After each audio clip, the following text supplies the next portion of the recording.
One big challenge that NASA is working on still today is to get humans to Mars.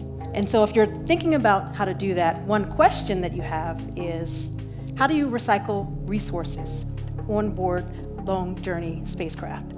There's this class of microbes called chemoautotrophic microbes. These microbes actually live in places beneath the surface of the Earth, typically. So they may be near hot springs or hydrothermal vents, as an example. But in those environments, they serve as nature's carbon recyclers.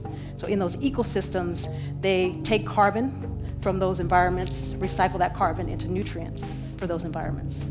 Astronauts would emit CO2. You take those chemoautotrophic microbes to take that CO2 and make protein. The astronauts would then eat that protein. They'd emit more CO2, which then the microbes would convert to protein, and now you've created a carbon cycle. So the net effect is a way of making protein in a way that's significantly faster than plants and uses much less land than plants and more efficient as well. So as an example, with this type of process, which can scale vertically, you can generate 10,000 or more times greater protein per land area than if you were to grow soybeans on that same land area. What about going beyond protein? Well, these types of microbes can actually make a variety of products that you would get from agriculture, for instance, oils. And that can have a number of other environmental beneficial effects. So like as an example, you can make something like a palm oil or something better than a palm oil even.